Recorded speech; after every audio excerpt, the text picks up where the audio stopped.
और फिर जब यशोदा के लाला को गोद में लिया तो गर्गाचार्य जी ने कहा, नंद बाबा, ये जो बालक आपका है ना, इसका नाम कृष्ण होगा और इसका एक नाम वासुदेव होगा। नंद बाबा ने कहा, वासुदेव नाम क्यों होगा? नंद बाबा को थोड़ा खटक लगे। क्या खटक? बोले वासुदेव उसे कहते हैं जो वसुदेव का बेटा हो। नंद बाबा ने कहा, बेटा तो हमारा है, नाम वासुदेव कैसे होगा? तो गर्गाचार्य जी ने कहा, बाबा,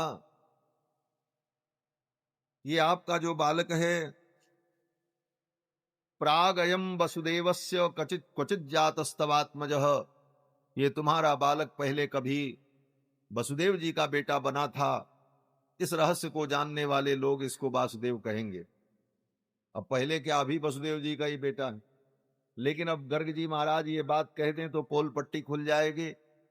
इसलिए गर्ग जी ने घुमा करके कहा कि प्रागयम वसुदेवस्य क्वचित जातस्तवात्मजः वासुदेव इति श्रीमान अभिज्ञाः संप्रचक्षते। जो इस रहस्य को जानते हैं वे लोग इसको वासुदेव कहें।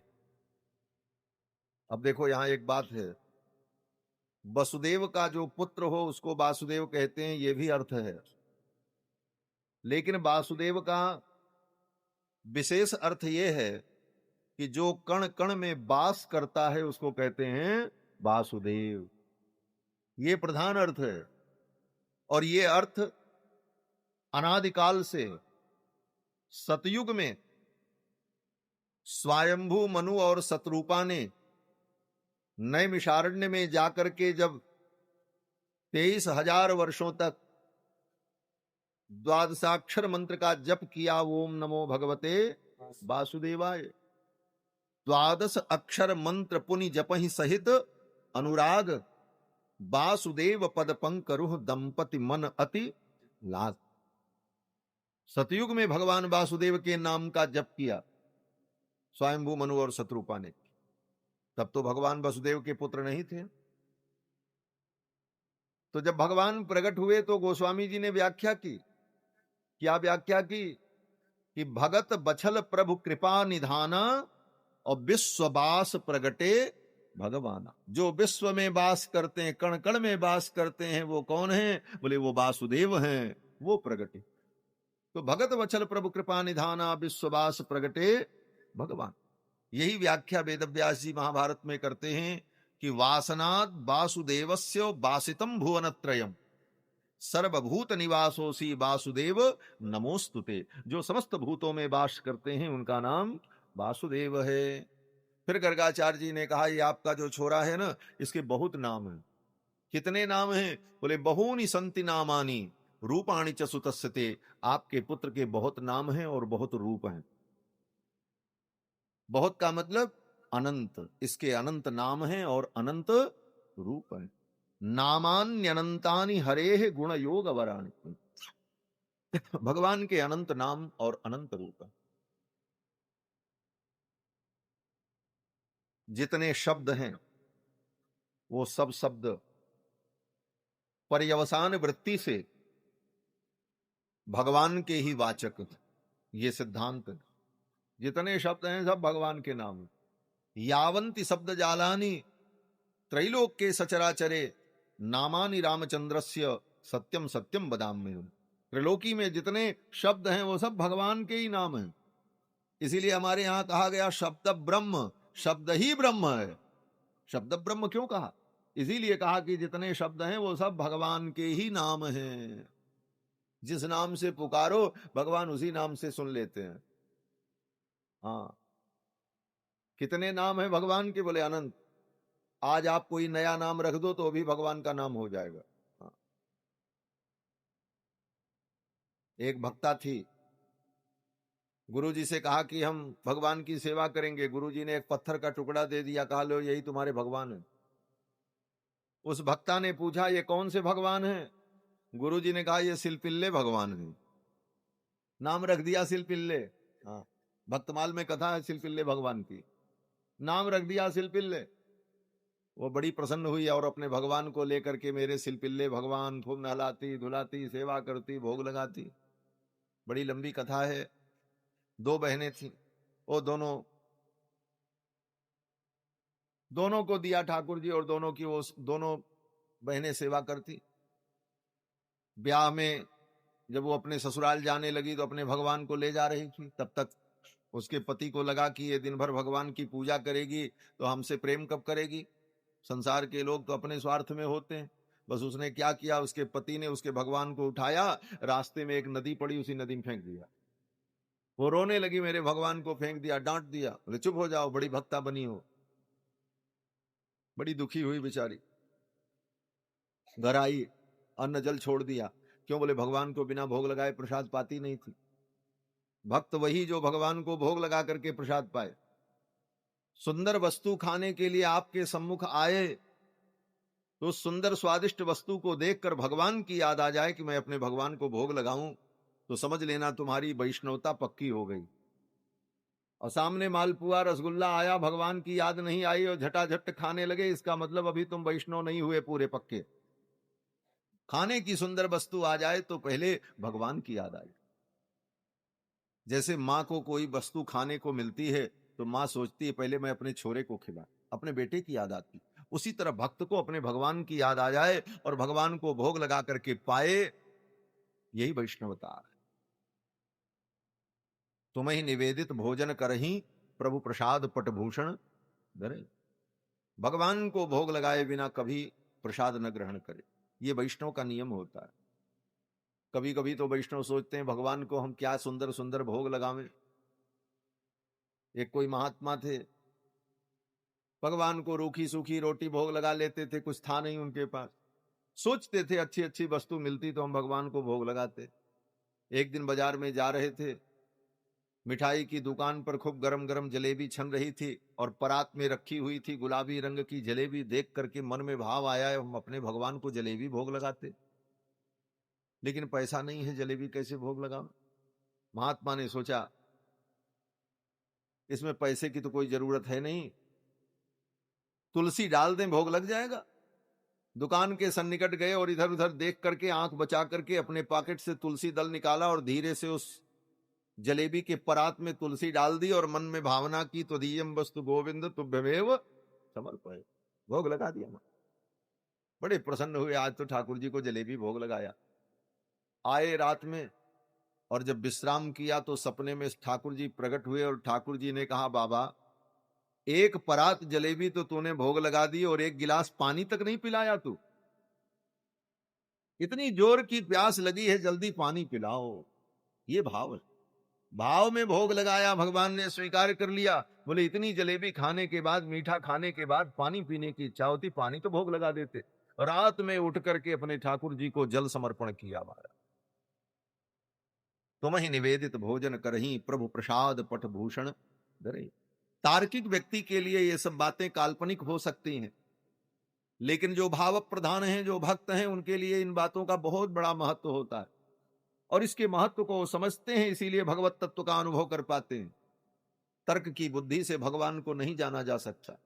तर्काप प्रतिष्ठानात, तर्क की अप्रतिष्ठा है। तर्क करते जाओ, तर्क का कोई अंत ही नहीं होगा। तर्क से भगवान को नहीं जाना जा सकता। भाव जगत में जाकर के ही भगवान को जाना जा सकता। भाववश्य भगवान सुख निधान करुणा भवन। भगवान भाववश्य है, जैसा भाव करोगे। यद यद धियात उर्गाय विभावयन्ति तत्तद बपु प्रणय से सदनुग्रहाय। गर्गाचार्य जी ने नामकरण कर दिया। सिलपिल्ले भगवान की बात कर रहे थे तो वो बहू बिना भगवान को भोग लगाए पाती नहीं थी, ससुराल में गई, अन्न जल छोड़ दिया। मोरे भगवान नहीं, हम भोग कैसे लगाएं। ससुर जी ने बहुत समझाया, हम दूसरी मूर्ति दे देंगे पूजा करना। बोले नहीं, हमारे तो वही सिलपिल्ले भगवान। ससुर जी ने कहा अच्छा चलो ढूंढते हैं, शायद मिल जाए भगवान। उस बेटी के संतोष के लिए ससुर जी सबको लेकर के आए, गोताखोरों को लाए। बोले देखो नदी में गोता लगाओ, कहीं वो डिब्बा मिल जाए जिसमें इसके भगवान थे। लेकिन डिब्बा तो बंद था, वो तो बह गया था।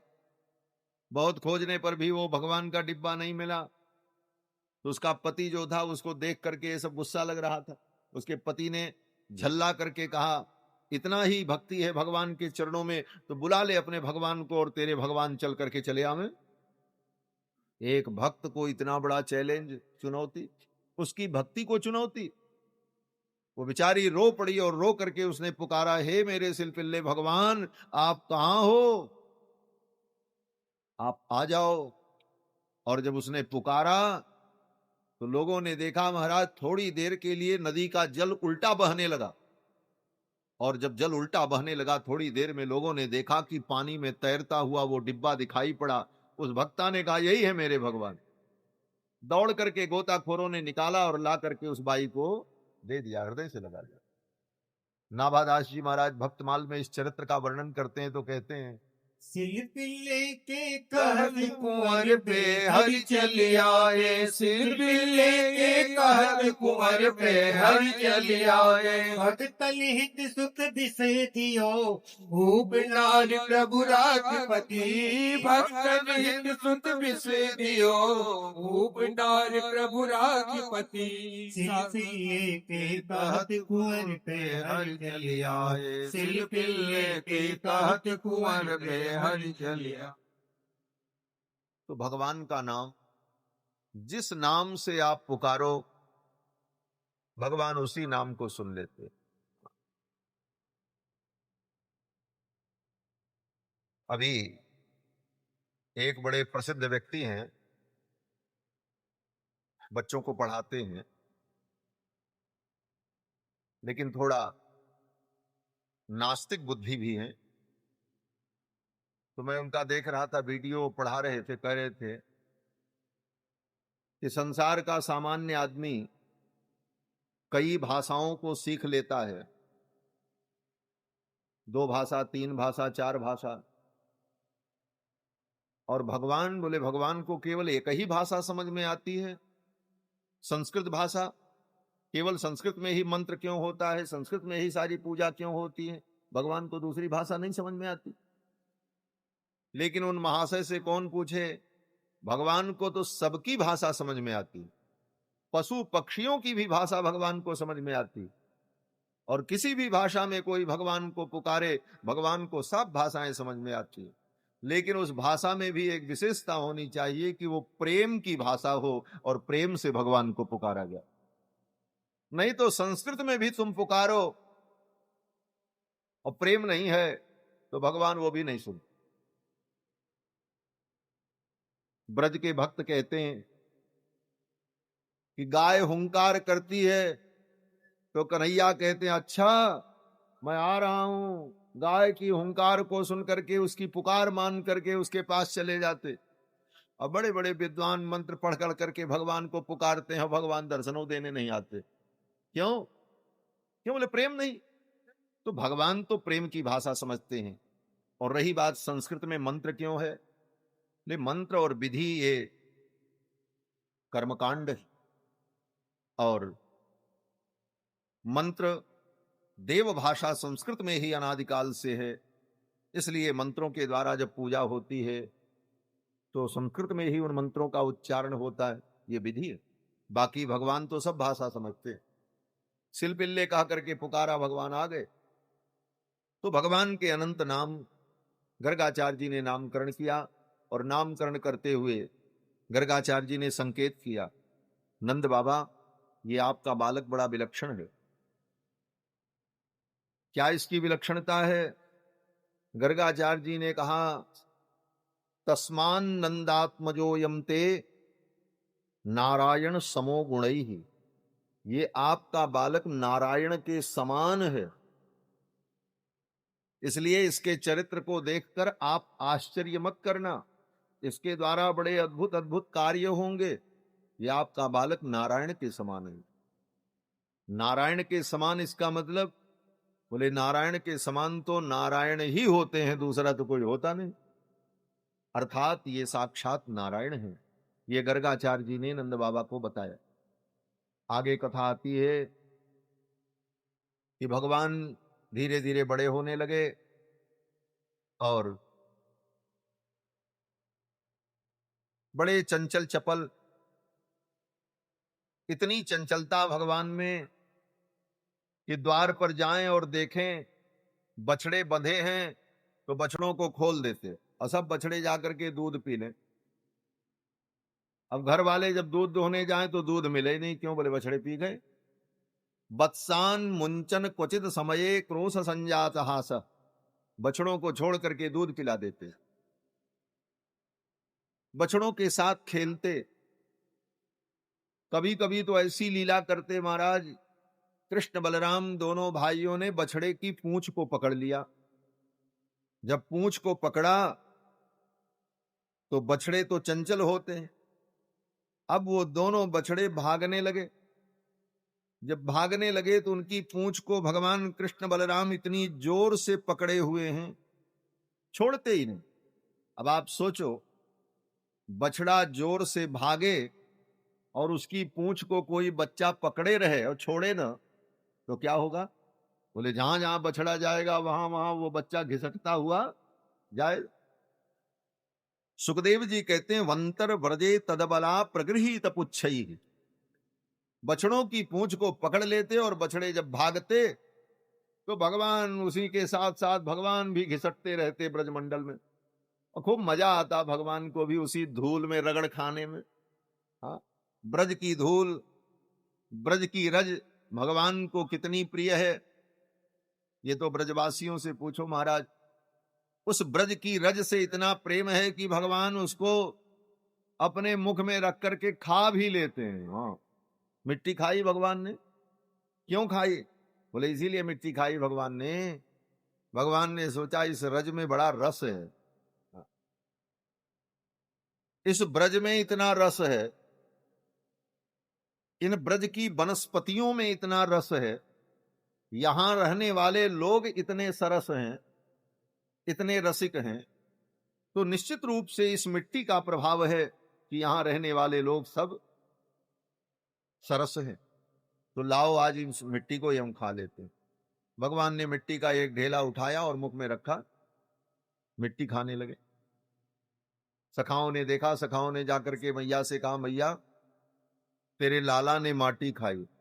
तेरे लाला ने माटी खाई जसोदा सुन माई, तेरे लाला ने माटी खाई यशोदा सुन माई, तेरे लाला ने माटी खाई यशोदा सुन माई, तेरे लाला ने माटी खाई यशोदा सुन माई।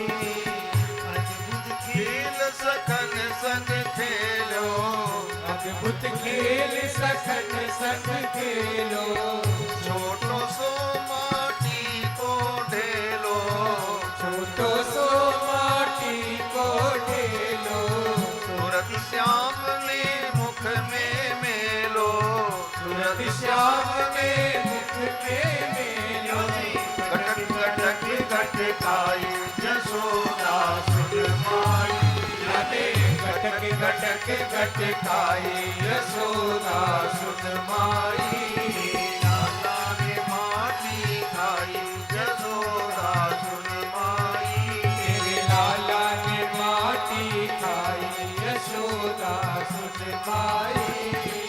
दूध दही तो कबहु न नाटी, दूध दही को कबहु न नाटी, लाला तेने खाई माटी, क्यों लाला तेने खाई माटी, यशोदा समझा मेरे साटी, यशोदा समझा मेरे साथी, देख गया नहीं गाई जसोदा सुन माई, देख गया नहीं आई यशोदा सुन माई, लाला ने माटी खाई जसोदा सुन माई, तेरे लाला ने माटी खाई यशोदा सुन माई। अंगुली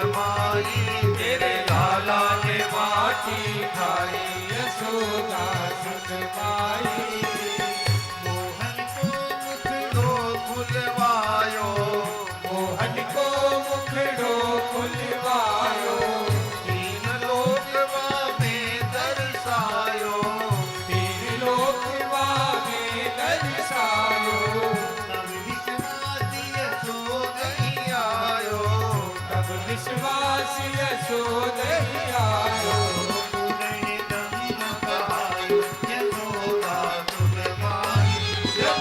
पूर्ण ब्रह्म कहायो यशोदा सुत माई लाला ने माटी खाई यशोदा सुन माई तेरे लाला ने माटी खाई यशोदा सुत माई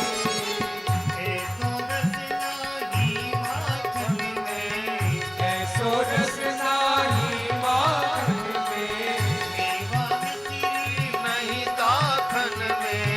मेवा मिश्री नहीं दाखन में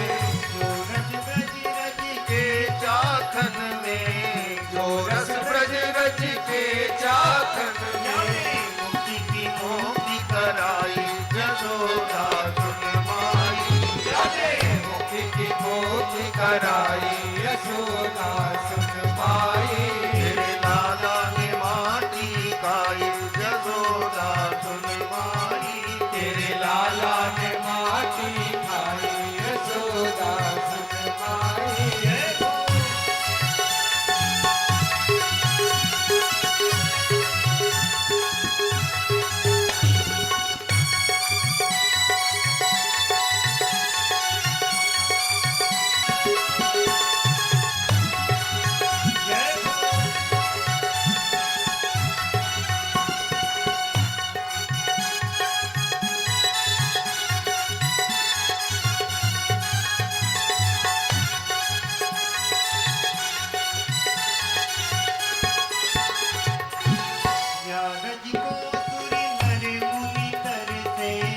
यारज को सुर नर मुनि तरसे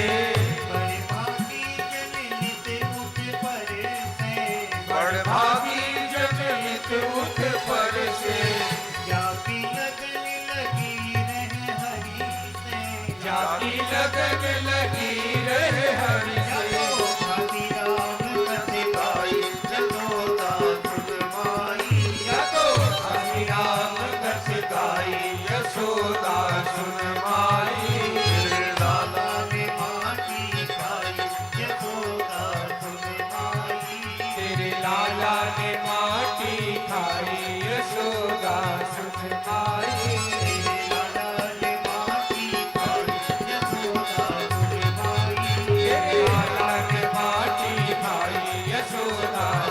माई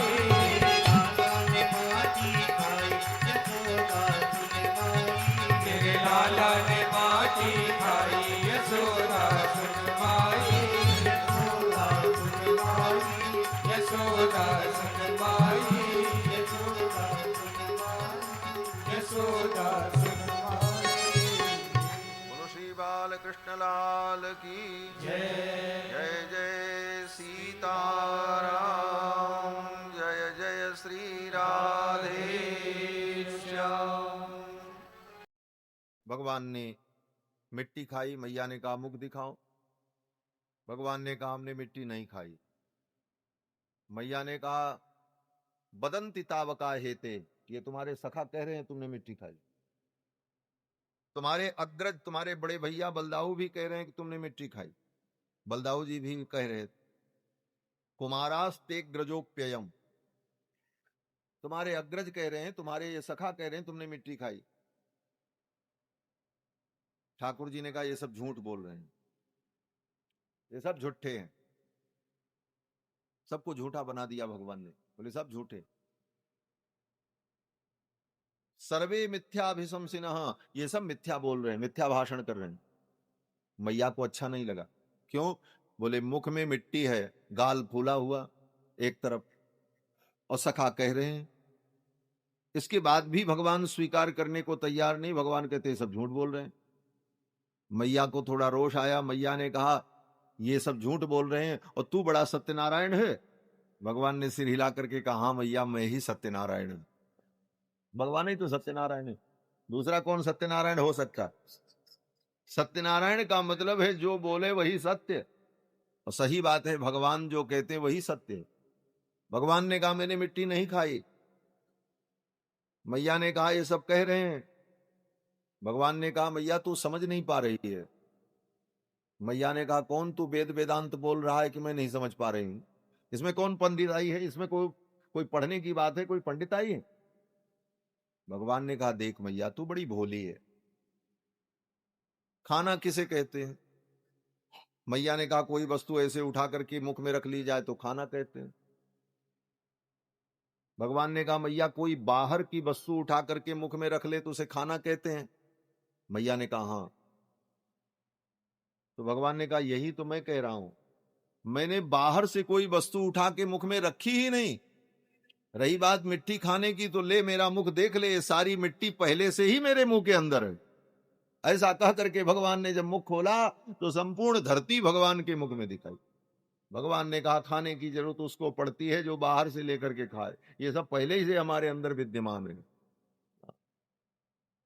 मैया तो भगवान के मुख के अंदर ब्रह्मांड को देखकर व्याकुल हो। ये लीला कृष्ण अवतार में भगवान ने 2 बार की और रामावतार में 1 बार।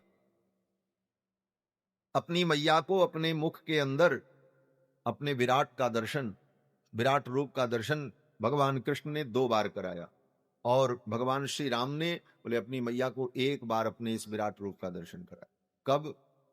बोले 1 बार मैया ने नहा धो करके अपने रंगनाथ भगवान का पूजन किया, रामलला सरकार को स्नान करा करके पालना में लिटा दिया। 1 बार जननी अनवाए कर सिंगार पलना ओढ़ाए, और फिर पूजा हेतु कीन स्नाना, पूजा के लिए स्नान किया और रंगनाथ भगवान के लिए सुंदर भोग बनाया। ये रंगनाथ भगवान राम जी के कुल देवता हैं। भोग बनाया और भोग जब समर्पण किया और ध्यान किया, त्वदीयम वस्तु गोविंद तुभ्यमेव समर्पय। तो ध्यान में क्या देखती हैं कि रामलला सरकार रंगनाथ भगवान के मंदिर में जो भोग की थाली रखी है उसमें से निकाल करके पा रहे हैं। मैया ने आंख खोला, जब आंख खोल करके देखी तब भी वही दृश्य दिखा। रंगनाथ भगवान के मंदिर में जो भोग का प्रसाद रखा है वो रामलला सरकार पा रहे हैं। ये लीला भगवान ने क्यों की? बोले मानो भगवान मैया को उपदेश देना चाहते थे, मैया तू भगवान में और मेरे में अंतर समझती है।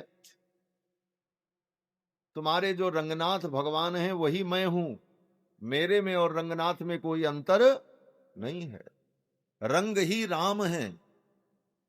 इसीलिए भगवान शंकर ने राम जी की जब स्तुति की तो यही कहा, बार बार बर मांगहूं हरस देव श्री रंग। रंगनाथ ही राम जी हैं। लेकिन मैया को लग रहा था ये भगवान है, ये तो बालक है। मैया भगवान ने सोचा आज मैं बता दूं तुम्हारे भगवान में और हमारे में कोई अंतर नहीं।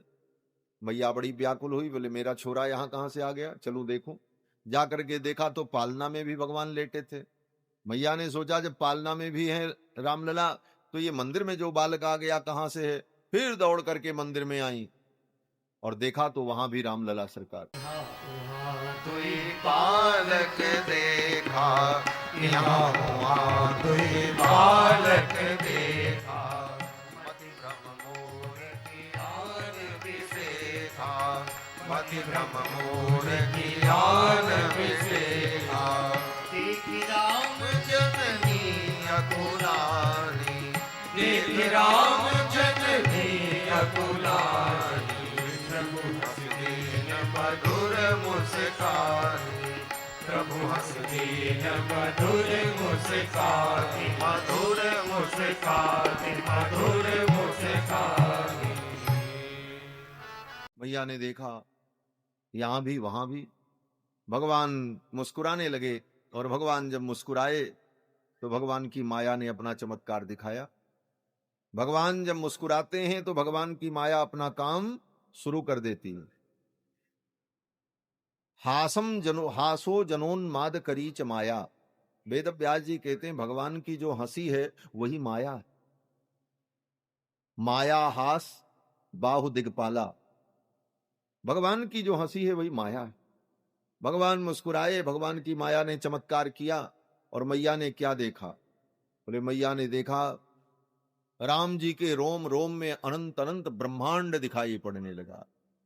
दिख रावा मात ही निज अद्भुत रूप, अखंड रोम रोम प्रतिलागे कोटि कोटि ब्रह्मांड। करोड़ों करोड़ों ब्रह्मांड और अनंत अनंत सृष्टि सब देख करके मैया चरणों में गिर पड़ी। तो ये लीला रामावतार में एक बार। आगे कथा आती है कि भगवान ने यमलार्जुन का उद्धार किया। नलकूबर मणिग्रीव ये दो भाई थे, कुबेर के पुत्र थे। नारद जी ने इनको शाप दे दिया, बोले जाओ वृक्ष योनि को प्राप्त हो जाओ। क्यों शाप दे दिया? कैलाश में मंदाकिनी नदी में नग्न होकर ये स्नान कर रहे थे दोनों कुबेर के पुत्र। नारद जी आए तो नारद जी को देख करके भी इनको लज्जा नहीं आई। ऊपर से नारद जी का उपहास करने लगे, नारद जी को चिढ़ाने लगे।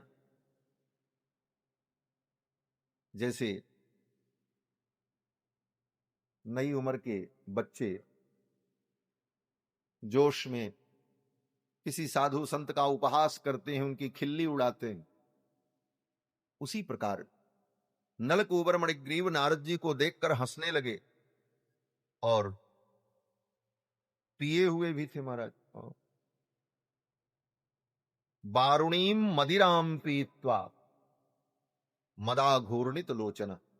बारुणी मदिरा पी करके उनकी आंखें लाल लाल थीं, और स्त्रियों के साथ नग्न होकर के उसी पानी में नंगा नाच कर रहे थे, जिसको कहा जाता नंगा नाच। कुछ श्रृंखलता की पराकाष्ठा। नारद जी को अच्छा नहीं लगा, ये कुबेर के पुत्र होकर इनके अंदर ये आचरण। नारद जी को समझ में आ गया, ये बड़े बाप के बेटे हैं। बड़े बाप के बेटों को बिगड़ने में देर नहीं लगती। अगर बड़े बाप सावधान न रहे तो बेटे बिगड़ जाते हैं। क्यों? बोले धन संपत्ति की कोई कमी नहीं, ऐशो आराम और अपने वैभव को दिखाने के लिए उनके अंदर कितने दुर्गुण आ जाते हैं। और ये तो कुबेर के पुत्र थे, देवताओं के फाइनेंस मिनिस्टर, सारा खजाना उन्हीं के पास। नारद जी को समझ में आ गया कि इनको धन का अहंकार है, इसलिए ये उद्धत हो गए। और जिसे धन का अहंकार हो और वो उद्धत हो जाए और वो मद में अंधा हो जाए, तो उसके आंख के अंधापन को दूर करने के लिए दरिद्रता का अंजन लगाना पड़ता है। नारद जी ने यही कहा, असत श्री मदांधस्यो दारिद्र्यम परमंजनम। ये श्री के मद में अंधे हो गए, इनकी आंखों में दरिद्रता का अंजन लगेगा, तब इनकी दृष्टि ठीक हो जाए। और नारद जी ने शाप दे दिया, बोले जाओ वृक्ष योनि को प्राप्त हो जाओ। चरणों में गिर पड़े, क्षमा मांगी। नारद जी को दया आ गई। संतों का हृदय बड़ा कोमल होता है महाराज। संत हृदय नवनीत समानो, ये कहा कवियों ने, विद्वानों ने। लेकिन गोस्वामी जी कहते हैं कि कहा कबिन पर कही न जाना। कवियों ने कहा तो, लेकिन कह नहीं पाए।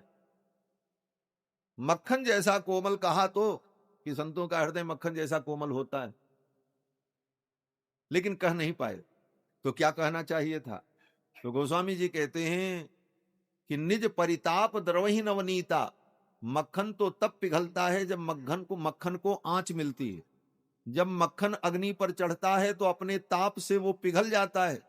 लेकिन संत का हृदय, बोले संत का हृदय तो दूसरे के दुख को देख करके पिघल जाता है। पर दुख दुखी सो संत पुनीता। संत वही है जो दूसरे के दुख को देख करके द्रवीभूत हो जाए। इस गुण को कहते हैं सानुक्रोश। सानुक्रोश का मतलब जो दूसरे के दुख को देखकर उसे अपना दुख समझ ले। और यही स्वभाव भगवान का भी। भगवान अपने भक्तों के दुख को अपना दुख मान लेते हैं। नहीं तो भगवान को क्या दुख है? उनको किसी राक्षस से कोई डर नहीं है। भगवान को न किसी वीर और उपद्रवी से कोई डर है। लेकिन भक्तों के ऊपर जब दुख पड़ता है तो भगवान उसे अपना दुख मान लेते हैं और फिर उस दुख को दूर करने के लिए उन दुष्टों का संहार कर देते। रामायण में कथा है, जब बाली मर गया तो सुग्रीव जोर जोर से रोने लगे। हाँ, खूब रोए महाराज। हाँ,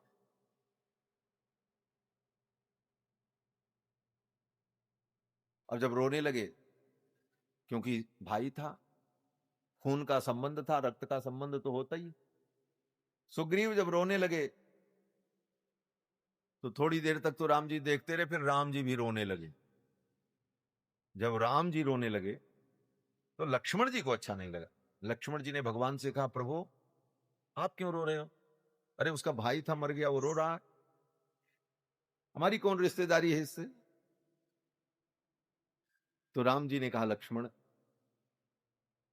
सुग्रीव का दुख मेरा दुख है।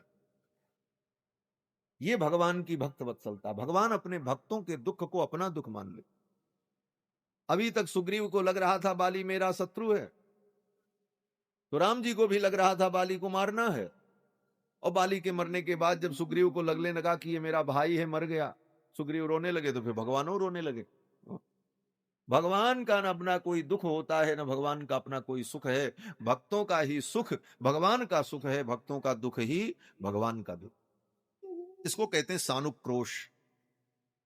तो संतों के हृदय में भी ऐसी ही स्थिति होती है, जो दूसरे के दुख से दुखी हो जाएं, वो संत। संत हृदय नवनीत समाना, कहा कबिन पर कहीं न जाना। निज परिताप दवहि नवनीता, पर दुख दुखी सो संत पुनीता। नारद जी के हृदय में भी दया आ गई, इसके कल्याण का कोई उपाय करना चाहिए। संतों का क्रोध क्षणिक होता है और व्यक्ति विनम्र हो तो फिर वे क्षमा कर देते हैं। नारद जी ने क्षमा कर दिया और कहा, जाओ, शाप तो अब हमने दे दिया, लेकिन अब इस शाप को मैं अनुग्रह में बदल देता हूं। इसको कहते हैं शापानुग्रह। शाप को अनुग्रह बना देना। अनुग्रह माने वरदान। शाप को वरदान कैसे बनाया जाता है? बोले जैसे एक संविधान पहले से बना है और उसमें कोई खामी है, तो उसमें एक लाइन और जोड़ दी जाए, संविधान संशोधन कर दिया जाए, संविधान संशोधन होता है। तो नारद जी ने कहा, जाओ वृक्ष तो बनोगे, लेकिन अब मैं इसमें संशोधन कर रहा हूं। बनोगे वृक्ष, लेकिन कहां पर? बोले वृंदावन में वृक्ष बन, वृंदावन का वास मिलेगा तुम्हें, और भगवान की बाल लीलाओं का तुम्हें दर्शन होगा, और फिर एक दिन भगवान ही बाल लीला करते करते तुम्हारा उद्धार कर। इतना बड़ा अनुग्रह नारद जी ने किया। शायद हजारों जन्म बीत जाते नलकूबर मणिग्रीव के, उन्हें भगवान का दर्शन न होता, भगवान की लीलाओं को देखने का अवसर न मिलता, और भगवान उनका उद्धार करें, उन्हें मुक्ति मिले, ये पता नहीं कब होता। लेकिन नारद जी का अनुग्रह हो गया और वे नलकूबर मणिग्रीव वृंदावन में वृक्ष बनकर के प्रकट हुए गोकुल में। और एक दिन भगवान बाल लीला करते हुए उलूखल बंधन लीला की। मैया ने भगवान को उलूखल में बांध दिया। क्यों बांधा? बोले भगवान ने दही की मटकी तोड़ दी थी। मैया नाराज हो गई, मैया ने रस्सी ली। कथा बड़ी लंबी है और ये वेदांत की कथा है। मैया भगवान को पकड़ना चाहती, पकड़ नहीं पाती।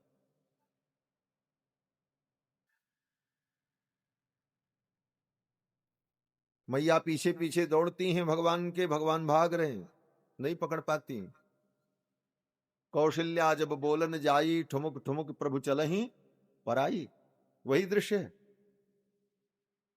निगम नेति शिव अंत न पावा, ताहि धरे जननी हठि धावा। वेद वेदांत जिसका अंत नहीं पाए, उसको पकड़ने के लिए मैया दौड़ रही, मैं पकड़ूंगी, नहीं पकड़ पा रही। अर्थात जीव अपने किसी भी प्रयास से भगवान को पकड़ नहीं सकता। जब तक भगवान न चाहे तब तक उनको कोई कैसे पकड़ पाएगा? भगवान को कोई प्राप्त कैसे करेगा? बोले भगवान जब चाहेंगे तब उनको प्राप्त कर। यमे वैश वृणुते तेन लभ्य, वेद कहता है। इसी बात को गोस्वामी जी कहते हैं, सोई जानई जेहि देव जनाई, जानत तुम्हि होई जाई, तुम्हारी कृपा तुम्हि रघुनंदन, जानई भगत भगत उर चंदन। मैया दौड़ती रही, पकड़ नहीं पाई। अंत में भगवान रुक गए, बोले ले मैया तू पकड़ ले, अगर तू हमको पकड़ना ही चाहती है तो मैं खड़ा हो जाता हूं। भगवान खड़े हो गए, मैया ने पकड़ लिया। अब मैया रस्सी लेकर के बांधने लगी, आज मैं तुझे बांधूंगी। रस्सी छोटी पड़ गई, दूसरी रस्सी जोड़ा, तीसरी रस्सी जोड़ा, तदपि द्वयंगुलम न्यूनम संदधे न गोपिका। एक के बाद एक रस्सी जोड़ने के बाद भी वो रस्सी 2 अंगुल कम पड़ जाती, बस 2 ही अंगुल कम क्यों पड़ती, 3 अंगुल कम नहीं, 1 अंगुल कम नहीं, 2 अंगुल। कहते वो 2 अंगुल की कमी क्या है, बोले यशोदा जीव है, रस्सी साधन है और कृष्ण ब्रह्म है। यशोदा रूपी जीव अपने साधन से ब्रह्म को बांधना चाहती। भगवान लीला करते तुम्हारे साधन कम पड़ जाएंगे, तुम्हारे साधन छोटे पड़ जाएंगे। अनंत को बांधने के लिए सीमित साधन से तुम उन्हें क्या बांध पाओगे। भगवान अनंत हैं, साधन तुम्हारा सीमित है। भगवान असीम है, तुम्हारा साधन सीमित है, नहीं बंधेंगे, कमी रह जाएगी। और 2 अंगुल की ही कमी दिख रही है, 1 अंगुल की कमी जीव के तरफ से। क्या, बोले जीव इस अभिमान में है कि मैं भगवान को बांध लूंगा। भगवान कहते हैं ये तुम्हारी कमी है, तुम अपने ज्ञान से, बुद्धि से, बल से, विवेक से, तपस्या से, साधना से, व्रत से, अनुष्ठान से, जप से, किसी भी साधन से तुम मुझे बांध नहीं सकती। इन साधनों को तुम करो, लेकिन करते हुए भी इन साधनों का अभिमान मत करो। इन साधनों से मैं नहीं मिलता हूं। इन साधनों के करने से तुम जब थक जाओगे और मेरे आश्रित होकर के मुझसे प्रार्थना करोगे, तो मैं अपने स्वयं की कृपा से तुम्हें प्राप्त होऊं। तो जीव का अभिमान 1 अंगुल की कमी, और दूसरा अंगुल क्या है, बोले वो भगवान की तरफ से कमी है। भगवान जब तक चाहेंगे नहीं तब तक जीव उनको बांध नहीं सकता, उनको पा नहीं सकता। भगवान चाह ले और जीव अहंकार छोड़ दे तो भगवान बंधन में बंध जाते। मैया बांधने के लिए रस्सी लेकर के जब परेशान हो गई, नहीं बांध पाई, यशोदा ने रस्सी पटक दिया। कृष्ण ये तेरी कमर है कि कमरा है, घर की सारी रस्सी खत्म हो गई, मैं बांध नहीं पाई। भगवान ने कहा ले मैया तू अब बांध ले, मैं बंधने को तैयार। यशोदा ने अपना अभिमान छोड़ दिया, ठाकुर बंधने को तैयार हो गए और उसी रस्सी से यशोदा जी ने बांध दिया भगवान। वही रस्सी जो अभी 2 अंगुल कम पड़ रही थी, अब वो इतनी बड़ी हो गई कि उसी के एक छोर से कन्हैया को बांध दिया और दूसरे छोर को उलूखल में बांध दी। इतनी बड़ी हो गई और बांध दिया, भगवान बंध गए। दृष्ट्वा परिश्रमम कृष्ण कृपया सीत स्वबंधने। मां के परिश्रम को देखकर भगवान स्वयं बंधन में आ गए। मैया ने बांध दिया, जब बांध दिया बोले अब तुम ऐसे ही पड़े रहो। सखा लोग आए, सखाओं ने कहा हम खोल दें। ठाकुर जी ने कहा छूना मत, मैया बांधी है तो मैया ही खोले। भगवान को कोई बांध नहीं सकता, लेकिन अगर भक्त अपने प्रेम के बंधन में बांध ले तो भगवान उस बंधन को छुड़ा करके जा नहीं सकते।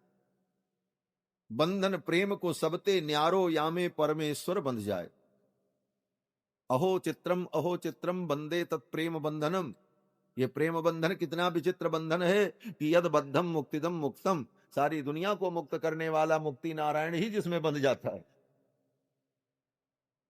वो प्रेम बंधन। बांध दिया। सखाओं ने कहा खेलने कैसे चलोगे? भगवान ने कहा ऐसे ही चलो। बोले चलो, चल पड़े। भगवान चले तो उलूखल भी पीछे पीछे धड़कने लगा, बंधा था। सामने वो दोनों वृक्ष थे, नलकूबर, मणिग्रीव, जमलार्जुन। नारद जी के शाप से जो वृक्ष बने, दोनों वृक्ष की जड़ एक जगह थी, तने अलग अलग थे। तब करके निकल भी गए। जब उलूखल आड़ा होकर के अटक गया, सखाओं ने कहा चलो। भगवान ने कहा कैसे चलें, उलूखल तो अटक गया। बोले खींचो। अब बच्चे तो बच्चे, भगवान ने कहा शक्ति लगाई, खींचा, नहीं निकला। तब तक मनसुखा ने आकर के कहा, कन्हैया अगर मैया का दूध पिए हो तो पूरी शक्ति लगा खींचो। अब तो बच्चों को मजा आने लगा, एक नया खेल शुरू हो गया। अब तो भगवान ने जोर से शक्ति लगा करके खींचा। जब जोर से भगवान ने शक्ति लगा करके खींचा तो दोनों वृक्ष जड़ से उखड़ करके भूमि पर गिर पड़े और दोनों वृक्षों के जड़ से दो दिव्य देवता प्रकट। दोनों ने भगवान की परिक्रमा की, स्तुति की और स्वर्ग चले गए। नलकूबर मणिग्रीव को भगवान ने मुक्त कर दिया। इस घटना के बाद नंद बाबा को बड़ा दुख हुआ। पेड़ गिरे, धड़ाम की आवाज आई, नंद बाबा आए, जल्दी जल्दी कन्हैया को खोला, गोद में उठा लिया। न कोई आंधी न कोई तूफान, दोनों वृक्ष गिरे, लेकिन वो दोनों वृक्ष दो दिशा में गिरे, एक इधर गिरा एक इधर गिरा। भगवान के ऊपर एक पत्ता भी नहीं गिरा, जबकि भगवान बीच में ही थे। नंद बाबा को बड़ा आश्चर्य हुआ। नंद बाबा ने कहा, आज नारायण ने मेरे बालक की रक्षा की। अगर ये वृक्ष मेरे ऊपर, मेरे बच्चे के ऊपर गिर जाते तो आज तो मैं कहीं का न होता। नंद बाबा की आंखों में आंसू आ गए। नंद बाबा बड़े दुखी हुए। नंद बाबा ने यशोदा रानी से पूछा, यशोदे ये तूने क्या किया?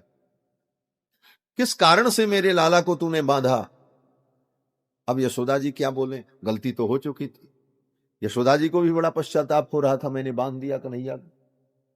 आज ये वृक्ष ऊपर गिर जाते बालक के तो क्या होता। यशोदा रानी भयभीत हो गई। नंद बाबा डांटने लगे। तब तक किसी सखा ने कुछ कहा और कन्हैया भी बोल पड़े। कन्हैया ने कहा, बाबा आज मैंने एक मटकी फोड़ दी तो मैया ने मुझे बांध दिया। अब तो नंद बाबा को और गुस्सा आया। बोले, एक मटकी के लिए तूने कन्हैया को बांध दिया? एक मिट्टी के घड़े की क्या कीमत? तूने कृष्ण की कीमत को न समझा, तुमने कृष्ण के महत्व को नहीं समझा और एक मिट्टी के घड़े के लिए मेरे कन्हैया को बांध दिया। अगर तुझे घर की वस्तुओं से इतना प्रेम है तो आज से ये घर की सारी वस्तु तेरी और कृष्ण मेरा। मैं अपने कृष्ण को लेकर के जा रहा हूं, तीर्थों में घूमूंगा, भिक्षा मांग के भोजन कर लूंगा, लेकिन यशोदा अब मैं तेरे साथ नहीं रहूंगा।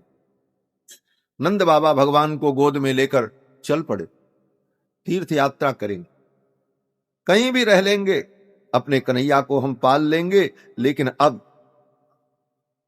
यशोदा के साथ नहीं रहे। भगवान को लेकर के जब चले तो भगवान को लगा, अरे बाबा तो हमें पाल लेंगे, मेरी साज संभार भी कर देंगे, सब कुछ होगा, लेकिन मेरी मैया तो मेरे वियोग में रो रो करके मर जाएगी। थोड़ी ही दूर लेकर के नंद बाबा चले तो कन्हैया ने कहा, बाबा हमें भूख लगी। बोले, भूख लगी? तूने कुछ खाया नहीं?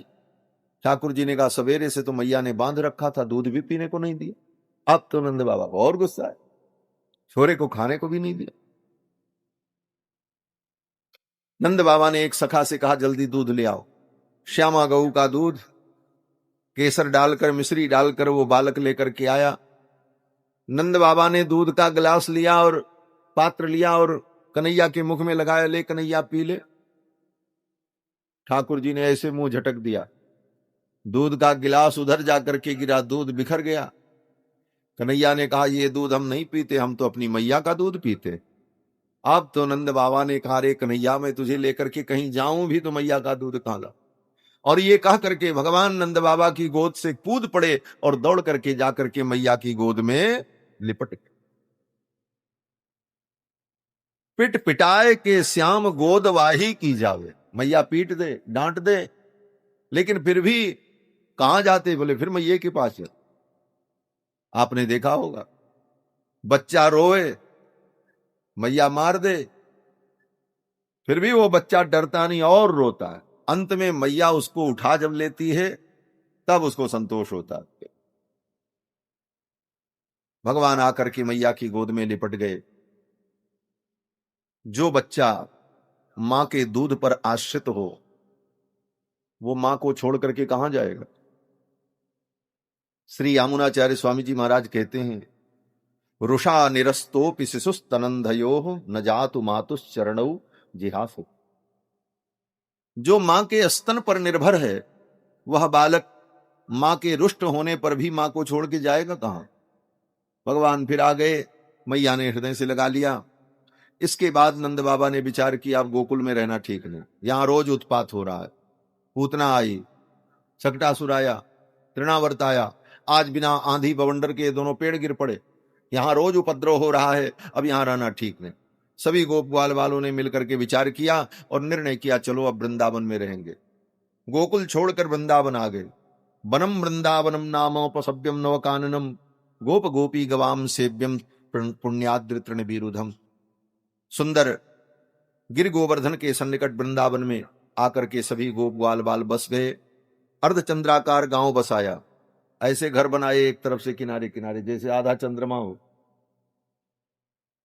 इस प्रकार तत्र चक्रुर्वजावासम सकटैर अर्धचंद्रवत, अर्धचंद्रमा के समान गांव बसाया और सभी गोप ग्वाल बालों ने अपने घोष बना लिए, झोपड़ी बना ली और वृंदावन में बस गए। अब वृंदावन में भगवान की लीला होती। ये वृंदावन की लीला में भगवान सबसे पहले वत्सपाल बने, बछड़े चराने लगे। नंद बाबा ने कहा कन्हैया अब तू कुछ अपने घर का धंधा सीख ले, बड़े होकर के तुझको यही करना है, दूध दही बेचना, गाय पालना, यही हमारा रोजगार है, यही हमारा व्यापार है। फिर तो वत्सपाल बने भगवान, बछड़ा चराने की सेवा मिली। छोटे छोटे बछड़ों को भगवान चराने ले जा। मैया को बड़ा डर लगता कि कहीं बछड़ा चराते चराते कन्हैया दूर निकल गया, रास्ता भूल गया तो लौट करके कैसे आएगा। तो मैया ने सोचा क्या करें। मैया ने कन्हैया से कहा देख कन्हैया, बछड़ों को लेकर के चराते हुए दूर मत जाना, खेलने के चक्कर में बहुत दूर मत चले जाना। कन्हैया ने कहा क्यों। मैया ने कहा कि हमने सुना है कि गांव में हाउ आया हुआ है। हाउ, हावला। बोले ये हाउ क्या होता है। मैया ने कहा हाउ जो है बच्चों को पकड़ लेता है। भगवान ने कहा फिर क्या करता है। बोले फिर कान काट लेता है उनका। इसलिए कन्हैया दूर खेलने मत जाना, खेलन दूर जात कित कान्हा। हे कन्हैया दूर खेलने मत जाना, आज सुन्यो बन हाउ आयो। आज हमने सुना है वन में हाउ आया, तुम नहीं जानत नान्हा। कन्हैया तुम बहुत छोटे हो, अभी नहीं जानते हो। ठाकुर जी ने कहा मैया तू कैसे जान गई, तू तो घर में रहती है, गांव में हाउ आया तुझे कैसे पता चला। तो मैया ने कहा यह लड़का अबही भजी आयो। ये बच्चा जो अभी आया ना, इसने आकर के हमको बताया, इसने देखा है। लेहु पूछ किनता ही, पूछ लो कन्हैया इस बालक से, ये अभी देख करके आया हाउ को। भगवान ने कहा अच्छा। मैया ने कहा हां, कान काट वह लेत सबन को। वो हाउ कान काट लेता है। इसलिए हे कन्हैया बछड़ों को चराने दूर मत जाना। भगवान ने कहा ठीक। फिर तो भगवान वहीं आसपास बछड़ों को चराते। एक दिन उन्हीं बछड़ों के बीच में बत्सासुर नाम का एक असुर आ गया, बछड़े का रूप धारण करके उन्हीं बछड़ों में कूदने लगा। भगवान ने बत्सासुर के पिछले दोनों पैरों को पकड़ा, उठा करके एक पेड़ पर पटक दिया, उसकी मृत्यु हो। पूतना का भाई बकासुर बगुले का रूप धारण करके आया, अपनी चोंच से भगवान को पकड़ने चला, उसकी चोंच को बीच से पकड़ करके भगवान ने फाड़ दिया। अघासुर आया, विशाल अजगर सर्प का रूप धारण करके, ये भी पूतना का भाई था, छोटा भाई था अघासुर। अघासुर बकासुर ये दोनों पूतना के भाई। अघासुर अजगर सर्प का रूप धारण करके आया, मुंह खोल करके बैठ गया। सखाओं ने समझा कोई गुफा है, भीतर घुस गए उसके मुख में। भगवान भी पीछे से पहुंचे, वो अपने मुख को बंद करने लगा। भगवान ने उसके तलुए में हाथ लगाया और मस्तक फाड़ करके भगवान बाहर निकल आए, अघासुर का वध कर दिया। उसी समय ये अघासुर का उद्धार भगवान ने जिस दिन किया, उसी दिन की घटना ब्रह्मा जी को मोह हो गया और ब्रह्मा जी ने भगवान के सखाओं को अपनी माया के द्वारा एक गुफा में बंद कर दिया, योग निद्रा में सुलाकर। भगवान जान गए ब्रह्मा जी मेरी लीला देखना चाहते हैं। फिर तो भगवान ने उतना ही रूप धारण कर लिया। बछड़े भी बन गए भगवान, सखा भी बन गए। उन बछड़ों के गले में जो डोरी थी वो डोरी भी भगवान, उन बछड़ों के गले में जो घंटी वो भी भगवान, सखा भी भगवान, सखा के कपड़े भी भगवान, उनकी लाठी भी भगवान, उनकी माला भी भगवान।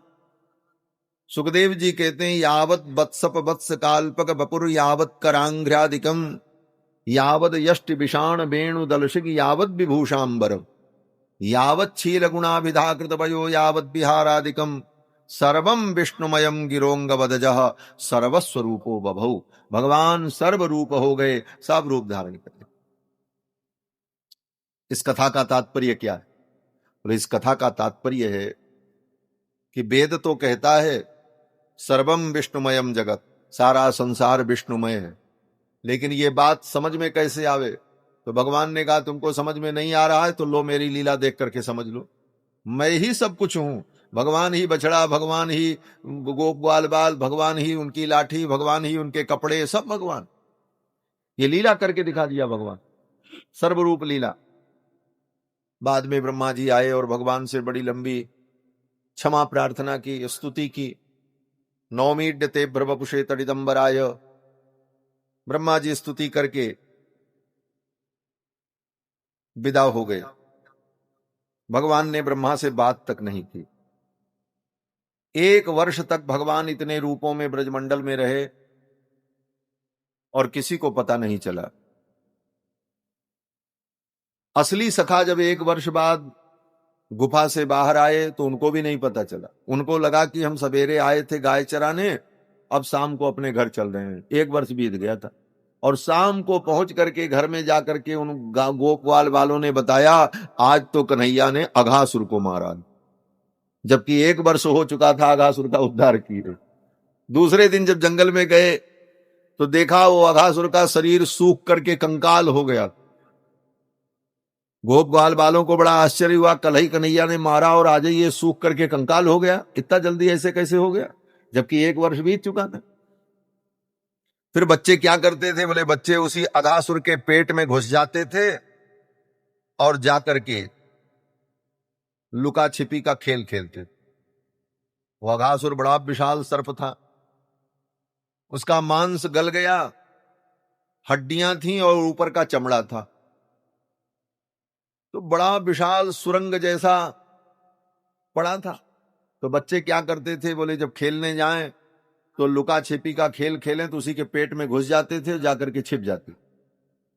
सुखदेव जी कहते हैं राजन राजन आज गरम चर्म शुष्कम वृंदावनेद्भुतम ब्रजौ कसाम बहुतिथम बभूव क्रीड गौहरम।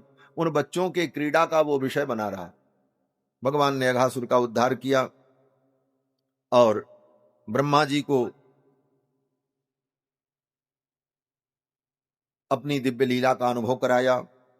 इसके बाद कथा आती है भगवान ने अग्निपान किया, दंडकारण्य में आग लगी, अरे मुंजारण्य में आग लगी, तो भगवान ने उस आग को पीकर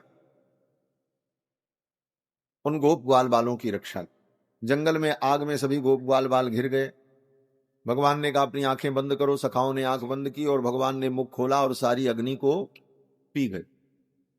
ये क्या लीला है? बोले वेद की व्याख्या है। वेद भगवान ने कहा मुखाद अग्निर अजायत, भगवान के मुख से अग्नि उत्पन्न हुई। तो कैसे भगवान के मुख से अग्नि उत्पन्न हुई है हम कैसे समझें? तो भगवान ने कहा देखो मेरे ही मुख से उत्पन्न है और मेरे ही मुंह में जा रही है। अग्नि पी गए, अग्नि का पान कर लिया भगवान। इसके बाद भगवान ने जमुना जी को शुद्ध किया। जमुना में काली नाम का नाग था, उस नाग के विष के कारण जमुना का जल दूषित था। भगवान गए, जमुना जल में कूद पड़े, नीचे उस गर्त में पहुंचे जहां काली नाग था। नाग पत्नियों ने देखा, कहा अरे बालक तू यहां से चला जा, मेरे पति की निद्रा भंग हो गई तो तू बचेगा नहीं। भगवान ने कहा मैं इसको जगाने ही आया हूं। नाग पत्नियों ने कहा इनके 100 फण हैं, एक एक फण में भयंकर विष की ज्वाला है, तू जीवित नहीं बचेगा, चला जा। भगवान ने कहा 100 फण है, ये 100 फण वाला मेरा क्या करेगा? 1000 फण वाले का तो मैं बिस्तर बना के सो जाता हूं। भुजग शयनम पद्मनाभम सुरेशम। 1000 फण वाले सर्प का तो मैं बिस्तर बना के सोता हूं, तब नींद आती है। ये 100 फण वाला हमारा क्या करेगा? ये कहते हुए भगवान ने काली नाग की पूंछ पर एक लात मारी और फनफना करके दौड़ा। भगवान उछल करके उसके फन पर चढ़ गए। पहले तो उसने भगवान को लपेट लिया इससे, और उस काली नाग ने जब अपने भोग में लपेट लिया तो भगवान ने भी अपने शरीर को ऐसे थोड़ा बढ़ाया। उसकी हड्डियां कर्र कर्र टूटने लगी। फट से उसने छोड़ दिया भगवान को। फण फैला करके दौड़ा भगवान, उछल करके उसके फण पर चढ़ गए। दूसरे फण को घुमाया काटने के लिए, भगवान उस फण पर कूद गए। इधर वाले फण को घुमाया तो भगवान उस पे कूद जाएं।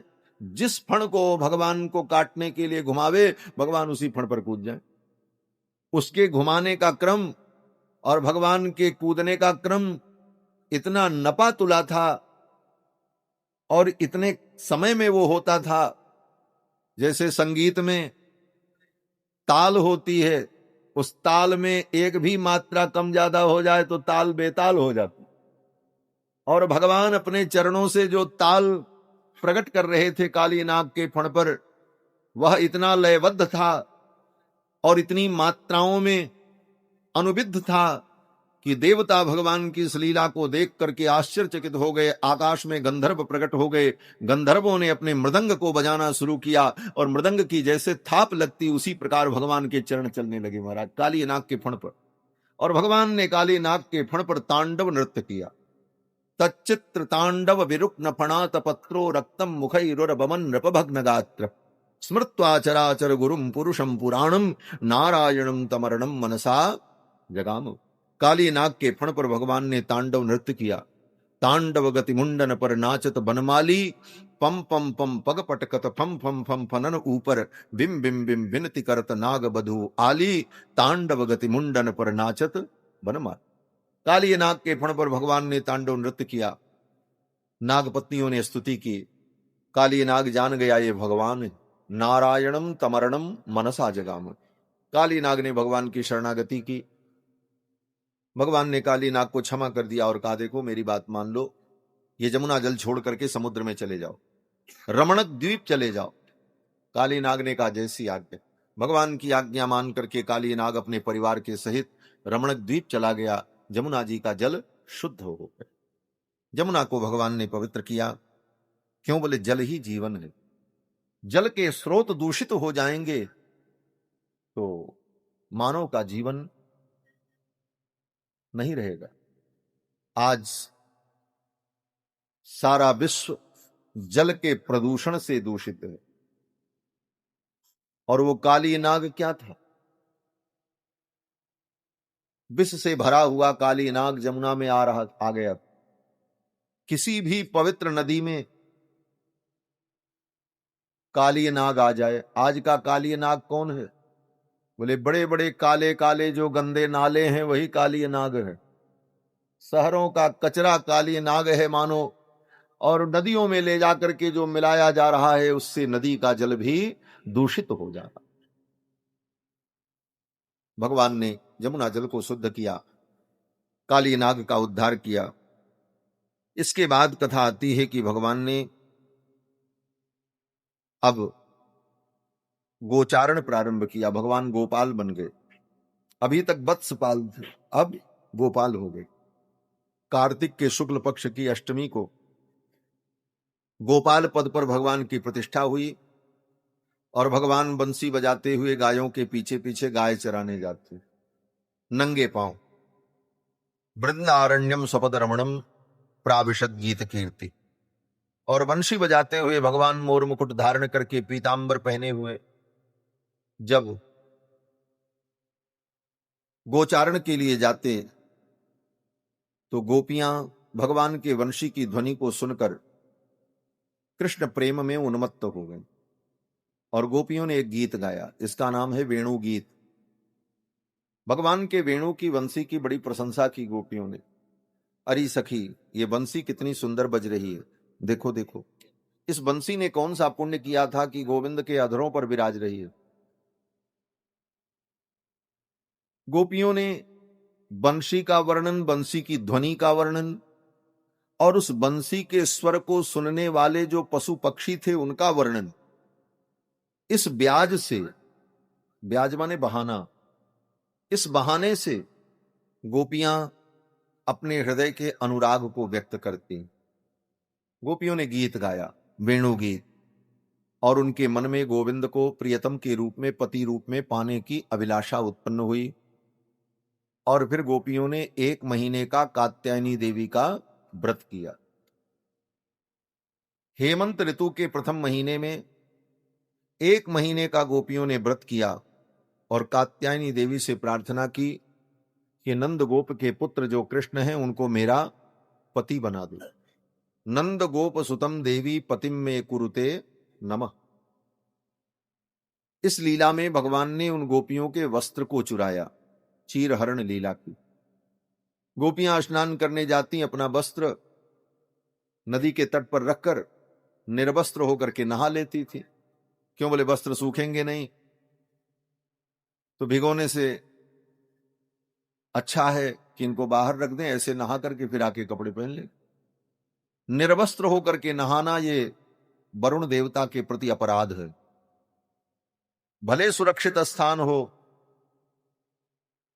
आप अपने घर में अपने बाथरूम को बंद करके नहाओ, लेकिन नग्न होकर के नहाना वरुण के प्रति अपराध है, जल देवता के प्रति अपराध है।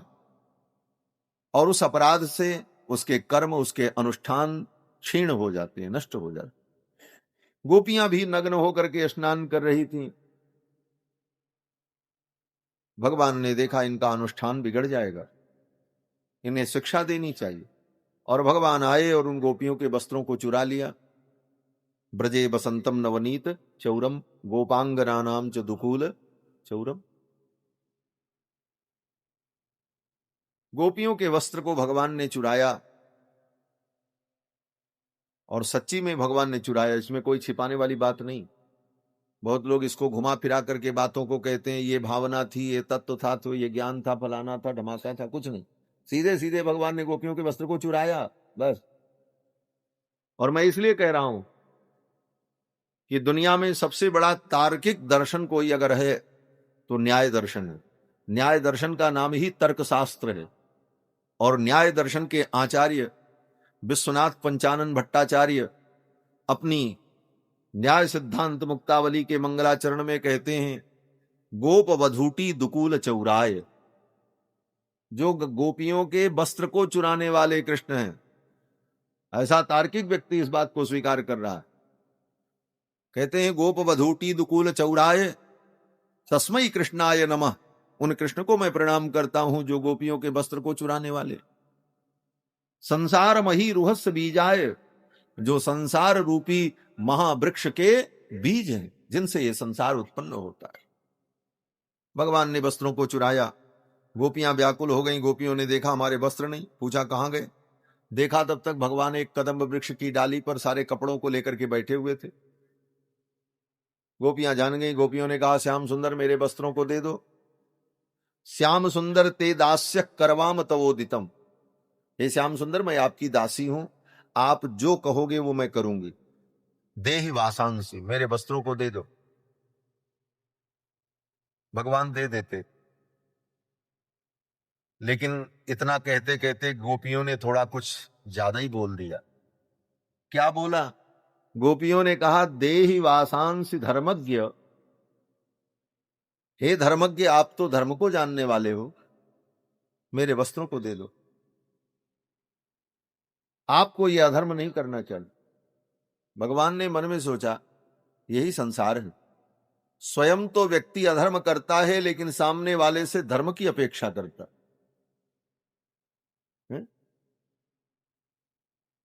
हम झूठ बोलते हैं, लेकिन सामने वाले से अपेक्षा यही करते हैं कि ये सत्य ही बोले। हमको झूठ नहीं अच्छा लगता, हम बोलते हैं, लेकिन हमको अच्छा नहीं लगता। हम चाहते हैं कि सामने वाला हमसे सत्य ही बोले। भगवान ने कहा, ये तो स्वयं धर्म का पालन नहीं कर रही हैं और हमसे धर्म की अपेक्षा कर रही। और इतना तो था ही, लेकिन इससे कुछ और ज्यादा हो गया। गोपियों ने कहा, नो चेद रागे ब्रुवामहे। क्या मतलब हुआ? गोपियों ने कहा कि अगर मेरे वस्त्रों को नहीं दोगे चैलेंज। हाँ, अगर मेरे वस्त्रों को नहीं दिया तो राग के ब्रुवामहे, राजा कंस के दरबार में रिपोर्ट कर दूंगी। हाँ, आपके खिलाफ कार्रवाई होगी। भगवान ने कहा अच्छा, इतना बड़ा चैलेंज। भगवान ने कहा तो अच्छा, अब जाओ तुम राजा कंस के पास, पहले जाकर के शिकायत करके आओ, देखते हैं कैसे कपड़े में। अब भगवान को चैलेंज कर दिया तो भगवान ने भी कहा ठीक, कैसे जाओगी, कपड़े तो मेरे पास। अंत में गोपियां जब चुप हो गईं, भगवान ने कहा जैसे गई थी उसी प्रकार आओ। गोपियों ने कहा मेरे वस्त्र नहीं। बोले तुमको वस्त्र बाहर ही आकर के तब भी लेना पड़ता, वस्त्र तो उड़ करके यहां से तुम्हारे पास जाते नहीं। मैं यहां न भी होता फिर भी तुमको वस्त्र लेने के लिए बाहर आना ही पड़ता। तो आज तुम उसी प्रकार से बाहर आओ और अपने वस्त्र को लो, और इस शिक्षा से तुम्हें जीवन भर याद रहेगा कि कभी सार्वजनिक स्थान पर निर्वस्त्र होकर के स्नान नहीं करना चाहिए। गोपियां क्या करती, फिर तो गोपियों ने भगवान को प्रणाम किया और जल से बाहर शीतकर्षिता होकर के जब निकलने लगी तो भगवान ने उनके वस्त्र को दे दिया। भगवान ने कहा आने वाली शरद पूर्णिमा की रात्रि में जमुना के तट पर वंशी भट्ट पर मैं रासलीला करूंगा, उस रासलीला में आप सब आना, आप सबके मनोरथ को मैं पूर्ण करूंगा। भगवान चले आए।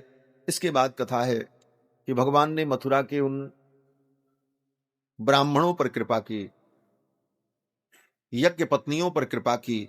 मथुरा के ब्राह्मण जमुना के तट पर यज्ञ कर रहे थे, बहुत बड़ा यज्ञ चल रहा था, भंडारा भी चल रहा था। भगवान बछड़ों को चराते हुए सखाओं को लेकर, गाय बछड़ों को लेकर के वहां पहुंच गए। दूर से देखा भंडारा बन रहा था, मालपुआ छन रहा था। सखाओं को भूख लगी थी, भगवान को भी भूख लगी थी। भगवान ने सखाओं से कहा जाओ देखो वहां यज्ञ हो रहा है, कुछ खाने की वस्तु मांग करके लाओ, वहां तो भंडारा चल रहा होगा। जहां यज्ञ यागादि कर्म होता है वहां पे भंडारा चलता ही चलता है, कोई भी आओ खाओ, यही यज्ञ है। यज्ञ का मतलब केवल कुंड में स्वाहा स्वाहा नहीं, आने वाले जो अतिथि हैं, जो दर्शक हैं, जो भक्त हैं, जो भूखे हैं, सबके पेट की अग्नि में भी आहुति पड़े तब यज्ञ पूरा हो। पेट की जठराग्नि में भी आहुति पड़े तब वो यज्ञ पूरा होता है। इसीलिए यज्ञ में भंडारा चलता रहता। भगवान ने कहा जाओ मांग करके कुछ लाओ। अब वो बालक गए, जाकर के उन ब्राह्मणों से कहा कृष्ण बलराम भूखे हैं, कुछ दे दो। वो ब्राह्मण बड़े कर्मनिष्ठ थे, कर्म में उनकी निष्ठा बड़ी दृढ़, जानते थे कि कृष्ण भगवान है, परमात्मा है, अवतरित होकर लीला कर रहे हैं, लेकिन कर्मनिष्ठा की दृढ़ता के कारण उन्होंने उन बालकों की बात को नहीं सुना और कहा ठीक है जाओ, अभी हम यज्ञ कर रहे हैं, हम अपने यज्ञ कर्म को छोड़ करके कहीं नहीं जा सकते। डांट करके उन बच्चों को भगा दिया। बच्चे आए, कन्हैया से कहा भैया वे ब्राह्मण तो बड़े क्रोधी हैं, उन्होंने भगा दिया। भगवान ने कहा तुमने गड़बड़ किया। बोले क्या गड़बड़? बोले उनके पास जाना ही नहीं चाहिए। ये पुरुष लोग क्या जाने खिलाना पिलाना, खिलाना पिलाना तो माताएं जानती हैं, वात्सल्य भाव तो माताओं के अंदर होता। उनकी जो पत्नियां हैं उनके पास जाओ और उनसे कुछ खाने की वस्तु मांगो, तब मिलेगा।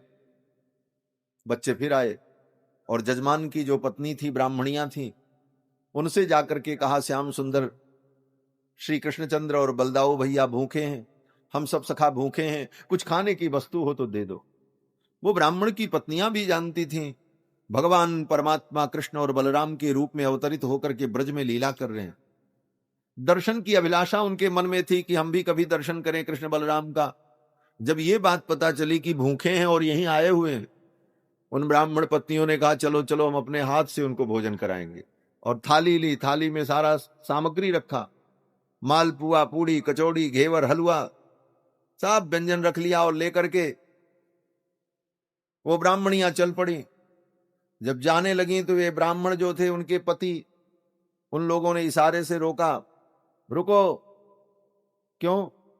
बोले यज्ञ में पत्नी की जरूरत पड़ती है, अनेक नियम होते हैं, उन नियमों के समय में पत्नी का वहां होना अनिवार्य होता है, तभी यज्ञ की प्रक्रिया चलती है, नहीं तो रुक जाए प्रक्रिया। ब्राह्मणों ने कहा कहां जा रही हो? रुको। बोला नहीं, इशारे से कहा ब्राह्मणियों ने कहा तुम पड़े रहो यहीं, स्वाहा स्वाहा करो, हम चले। चल पड़ी और वो सब ब्राह्मणियां सुंदर सामग्री लेकर के भगवान के पास पहुंची और अपने हाथ से भगवान को भोग लगाया। ज्यों ही भगवान को भोजन कराया, उन ब्राह्मणों के यज्ञ कुंड में जो अग्नि थी वो अग्नि अपने आप जाज्वल्यमान होने लगी, ज्वालाएं उठने लगी। ब्राह्मण प्रसन्न हो गए, अग्नि देवता प्रसन्न है। क्यों? बोले ब्राह्मण तो अग्नि में हवन कर रहे थे। अग्नि क्या है? बोले भगवान का मुख है, मुखाद अग्निरजायत। और उन ब्राह्मण की पत्नियों ने साक्षात भगवान के मुख में आहुति दी जाकर, वो भी यज्ञ था। इधर उन पत्नियों ने भगवान को भोजन कराया, यज्ञ नारायण भगवान प्रसन्न हो गए। फिर तो लौट करके जब वो ब्राह्मणियां आई, उनको बड़ा डर लग रहा था, अब तो हमारे पति हमको डांटेंगे, कहेंगे निकल जाओ घर से, भाग जाओ। डरती हुई बेचारी दबे पांव कैसे तो आई, आने की हिम्मत वहीं से नहीं हो रही थी। भगवान से उन ब्राह्मणियों ने कहा अब मैं लौट करके नहीं जाऊं। क्यों? बोले अब तो हमारे पति हमको भगा देंगे। भगवान ने कहा चिंता मत करो, जाते ही तुम्हारे पति लोग तुम सबका सम्मान करेंगे। हाँ, जाओ। तो भगवान ने समझा करके जब भेजा, तो जब आई डरती हुई सब, अब तो सभी ब्राह्मण यज्ञ मंडप से निकल करके आए और अपनी पत्नियों को देखकर बहुत प्रसन्न हुए और कहा देवी तुम धन्य हो, हम लोग तो वेद शास्त्र सब पढ़ करके भी न समझ पाए, लेकिन तुमने कृष्ण तत्व को, परमात्मा को पहचाना और ये सौभाग्य तुम्हें मिला कि तुमने उनके मुख में आहुति दी, हम तो अग्नि में आहुति देते रहे। उन ब्राह्मणों ने अपने आप को धिक्कारा, धिक कुलम, धिक्कार है हमारे कुल को, धिक क्रिया दाक्षम, ये कर्मकांड की दक्षता जो हमारे अंदर है इसको भी धिक्कार है। विमुखा ये त्वधोक्षजे, हम भगवान से विमुख बने रहे। और ये देवियां नासाम द्विजाति संस्कारो, स्त्रियों का यज्ञोपवीत संस्कार नहीं होता। न निवासो गुरावपी, ये किसी गुरुकुल में जाकर के गुरु के चरण में बैठ करके वेद शास्त्र नहीं पढ़ती हैं। न तपो नात्म मीमांसा, न स्त्रियां कोई तपस्या करती हैं। न आत्म मीमांसा, आत्मा और परमात्मा पर मीमांसा माने विचार, इतना विचार विचार भी नहीं करती हैं। लेकिन इनको जो सौभाग्य मिला, इतना ही नहीं, न शौचम न क्रिया शुभाहा, स्त्रियों के अंदर बहुत पवित्रता भी नहीं रहती है। क्यों? बोले कभी बच्चे का मल मूत्र साफ करना है, कभी बच्चा उल्टी कर दिया, कभी बच्चे ने कपड़े पर ही मल कर दिया, तो कितना शुद्ध रहे। उनका तो काम ही ऐसा है कि अगर सारे कर्मकांड के नियम देखे जाएं तो माताएं कितनी शुद्धि करें 24 घंटे, नहीं कर सकती। इसीलिए शास्त्र ने कहा स्त्री मेध्यास्तु सर्वतः, स्त्री सर्वथा मेध्य होती है, पवित्र। क्यों? बोले वो नहा धो करके दिन भर कितने बार पवित्र हो, जब उसका वही काम है, इसलिए शास्त्र ने उसको पवित्र ही कहा। लिखा है अजास स्वयोर मुखम मेध्यम, बकरी और घोड़े का मुख पवित्र होता है। बकरी का मुख पवित्र होता है। बकरी जिस बर्तन में खा ले वो बर्तन शुद्ध हो जाता है, घोड़ा जिस बर्तन में खा ले वो बर्तन शुद्ध हो जाता। इसीलिए पुराने जमाने में कोई धातु पात्र अगर किसी अपवित्र व्यक्ति के द्वारा स्पर्श कर दिया जाए अथवा कोई अपवित्र व्यक्ति उसमें खा ले तो घोड़े को सुंघा दिया जाता है और वो पात्र पवित्र हो जाता है। अजास स्वयोर मुखम मेध्यम, गावो मेध्यास्तु पृष्ठतः, गाय जो है वो पीछे से पवित्र होती है, गाय का मुख पवित्र नहीं होता। गाय को अगर कुछ खिलाओ तो फिर हाथ धुलना पड़ेगा, तब हाथ शुद्ध होगा। गाय जिस बर्तन में खा ले उस बर्तन को मांजना पड़ेगा, तब शुद्ध होगा। लेकिन गाय का मूत्र, गाय का गोबर, गाय का दूध बोले परम पवित्र होता है। गाय पीछे से पवित्र है, आगे से अपवित्र है। गाओ मेध्यास्तु पृष्ठतः, पादतो ब्राह्मणा मेध्या, ब्राह्मण जो है वो चरण से पवित्र है, इसीलिए ब्राह्मण का चरण छुआ जाता है।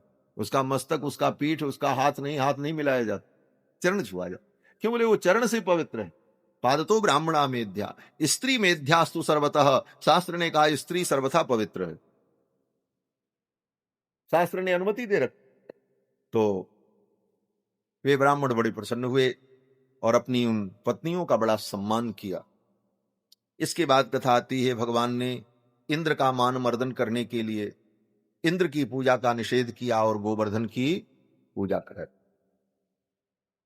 कार्तिक के महीने में शुक्ल पक्ष की प्रतिपदा को ब्रज के लोग 56 भोग बनाकर, विविध व्यंजन बनाकर इंद्र की पूजा करते थे कि इंद्र की प्रसन्नता से वर्षा होगी, हम सुखी होंगे।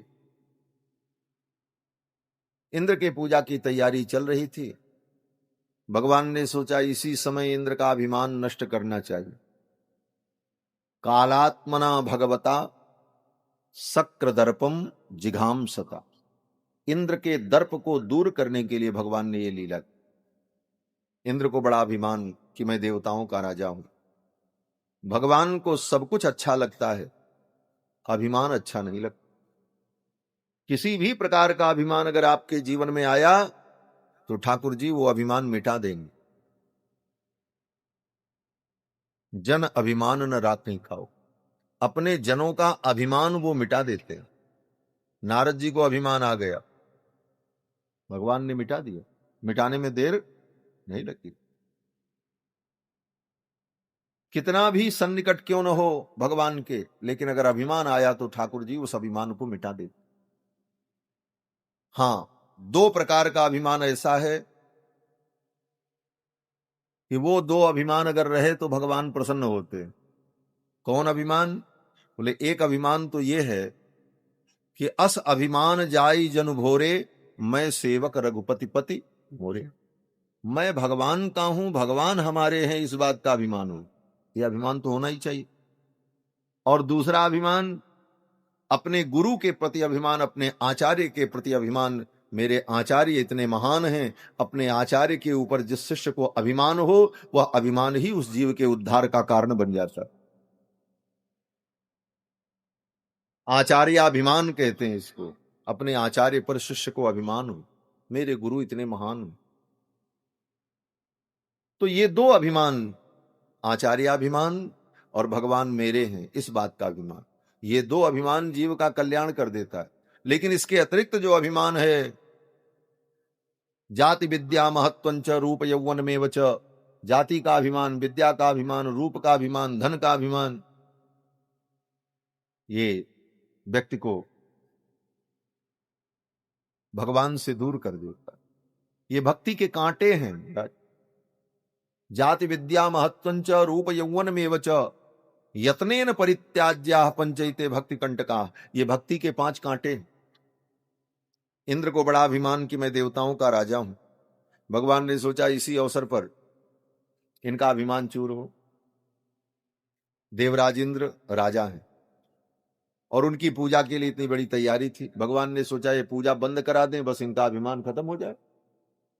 कोई नेता इस अभिमान में हो कि सारी दुनिया मेरी वाहवाही कर रही है और वो अपनी वाहवाही दिखाने के लिए बहुत बड़ी रैली कर रहा हो और उसकी रैली फ्लॉप करा दी जाए तो क्या होगा? बोले उसका अभिमान खत्म हो जाए। भगवान ने भी कहा ये इंद्र की रैली होने जा रही, सब लोग इस रैली में शामिल होंगे और इंद्र का सम्मान करेंगे। इस रैली को ही हम फ्लॉप कर देते हैं, इसको बिगाड़ देते हैं। और भगवान ने योजना बनाई और बना करके क्या किया? बोले नंद बाबा को समझाया। नंद बाबा को समझाया, बोले इंद्र की पूजा से कुछ नहीं मिलेगा। हमारे देवता तो गोवर्धन महाराज हैं। गिरिराज गोवर्धन इस ब्रज के देवता हैं। इनकी पूजा, इनका नाम गोवर्धन है। गो माने गाय, गोवंश, और इन गोवंशों का जो वर्धन करने वाले हैं इनका नाम गोवर्धन है। ये हमारे देवता हैं। हम गाय पालते हैं और हमारी गायों का संरक्षण करने वाले गोवर्धन हैं। हम गोपाल हैं तो हम गोवर्धन की पूजा करें।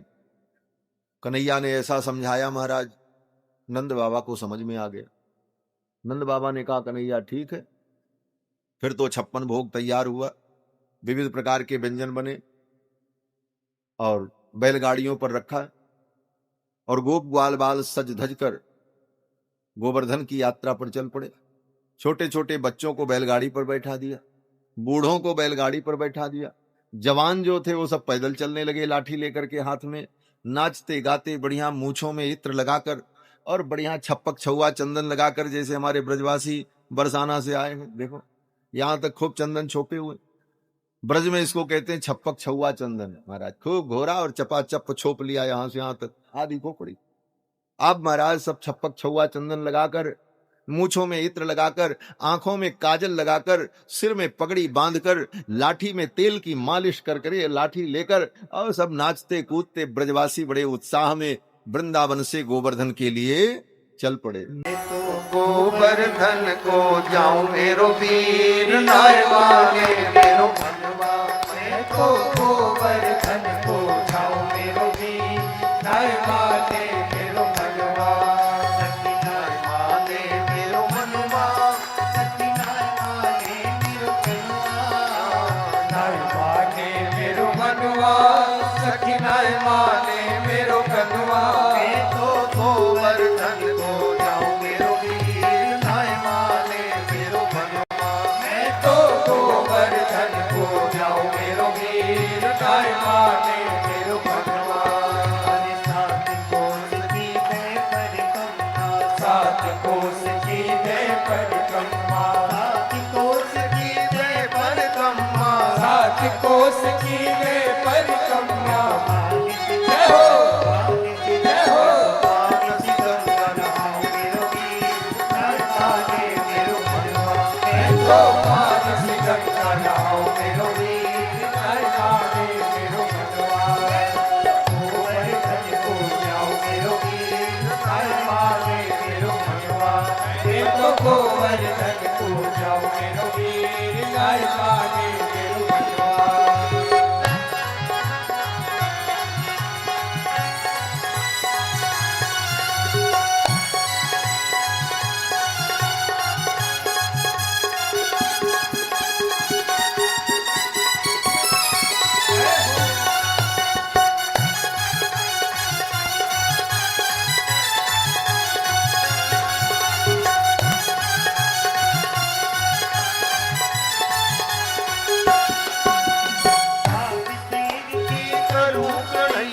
सात शेर की करूं कढ़ैया, सात शेर की करूं कढ़ैया, सात शेर की करूं कढ़ैया। जय हो, जय हो। छप्पन भोग बनाओ मेरो वीर नायवाने मेरो मनवा। मैं तो छप्पन भोग बनाओ मेरो वीर नायवाने मेरो मनवा। मैं तो गोवर्धन को जाऊं मेरो वीर नायवाने मेरो मनवा। मैं तो गोवर्धन को जाऊं मेरो वीर नायवाने मेरो मनवा।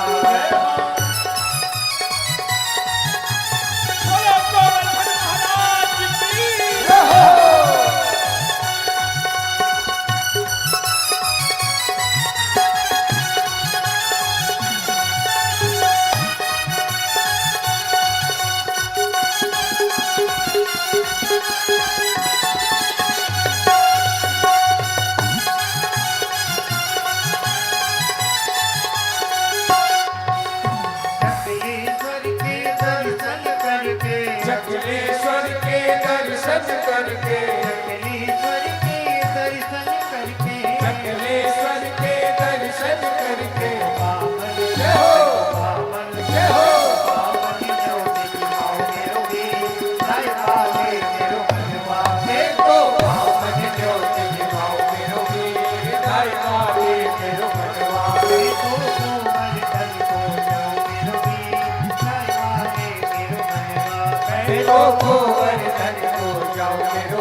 मेरो वीर गाय वाले मेरो मनवा।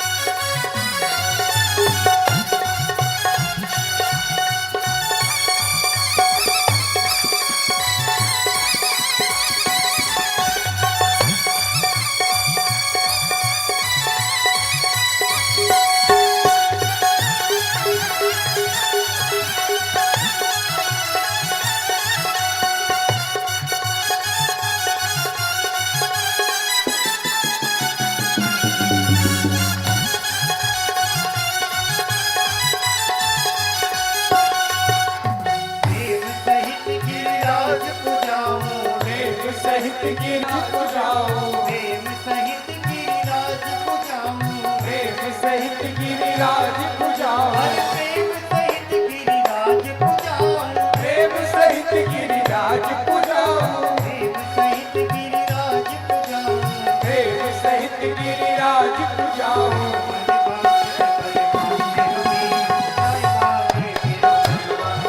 तो बनवा चित बल पाओ मेरो वीर गाय वाले मेरो मनवा।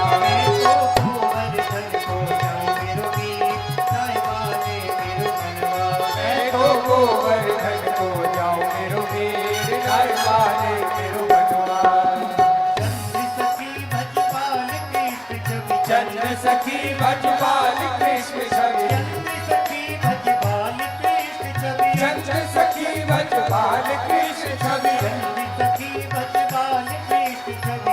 सखी भजपाल कृष्ण छवि।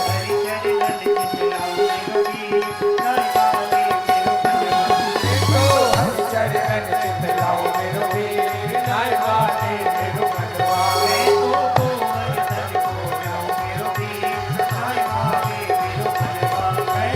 गोवर्धन को जाओ मेरो वीर गाय वाले मेरो मनवा। सखिनाय वाले मेरो मनवा सखिनाय वाले मेरो मनवा सखिनाय वाले मेरो मनवा सखिनाय वाले मेरो मनवा सखिनाय वाले मेरो मनवा सखिनाय वाले मेरो मनवा।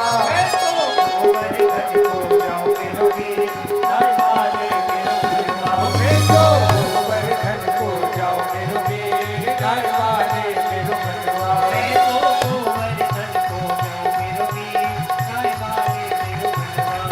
तो गोवर्धन को जाओ मेरो वीर गाय वाले मेरो मनवा।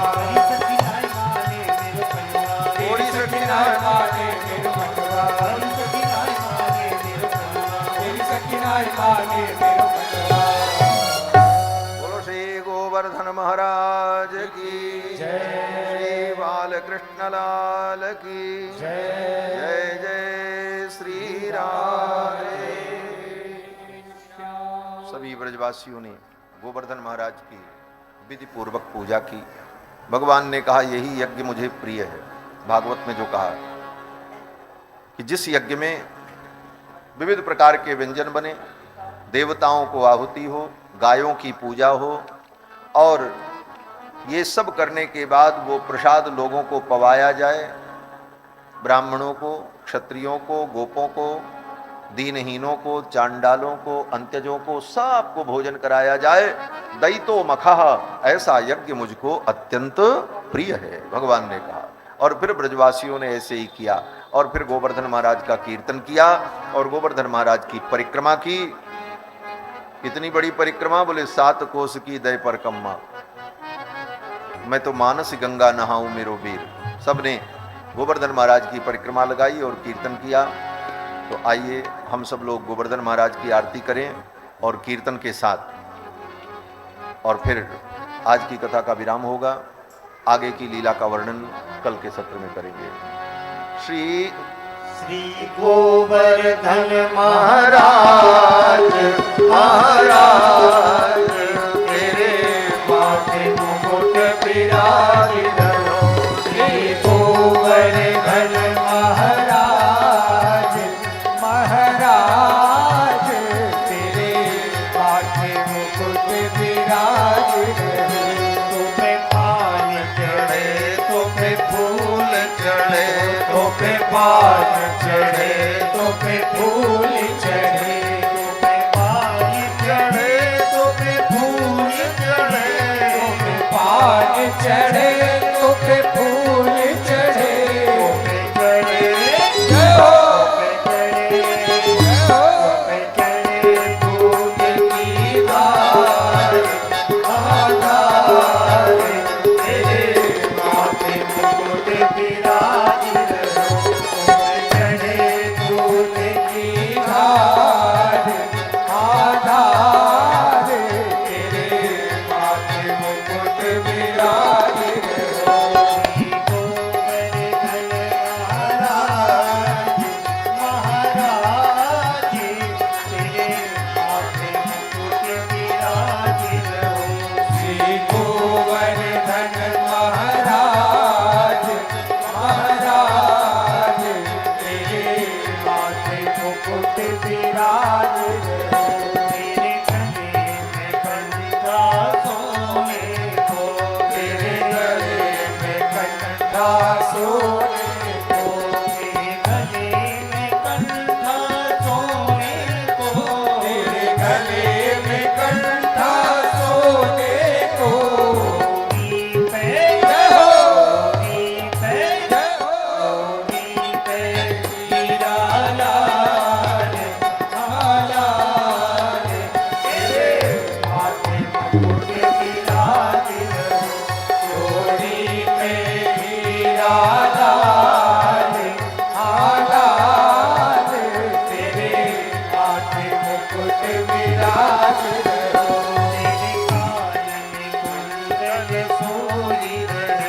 तेरे कान में कुंडल सोई रहे, तेरे कान में कुंडल सोई रहे, तेरे कान में कुंडल सोई रहे, तेरे नाम जय हो, जय हो, बने विशाल, विशाल तेरे माथे मुकुट विराज रहो।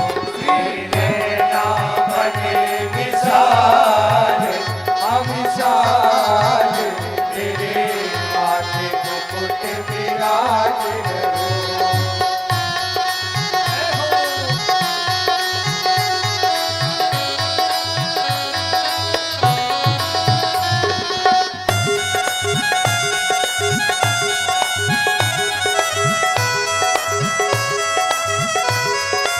बोलिए गोवर्धन महाराज की जय हो।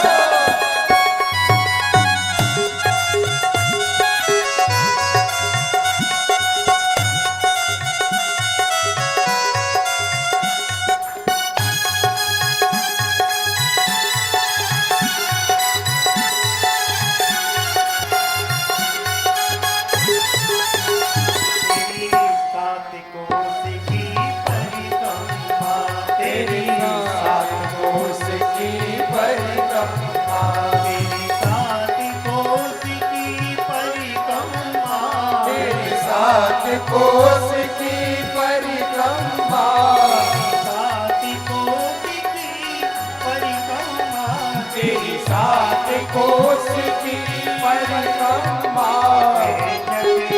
जय हो, चकले जय हो, चकले पर विशाल, विशाल तेरे माथे मुकुट विराज रहो। चकले पर विशाल, विशाल तेरे माथे मुकुट विराज रहो। गोवर्धन महाराज, महाराज तेरे माथे मुकुट विराज रहो। श्री गोवर्धन महाराज, महाराज तेरे माथे मुकुट विराज रहो। श्री गोवर्धन महाराज, महाराज तेरे माथे मुकुट विराज रहो। श्री गोवर्धन महाराज, महाराज तेरे माथे मुकुट विराज रहो। तेरे माथे मुकुट विराज रहो, तेरे माथे मुकुट विराज रहो, तेरे माथे मुकुट विराज रहो, तेरे माथे मुकुट विराज रहो, तेरे माथे मुकुट विराज मेरे माथे मुकुट विराज रहो। बोलो श्री गोवर्धन महाराज की जय।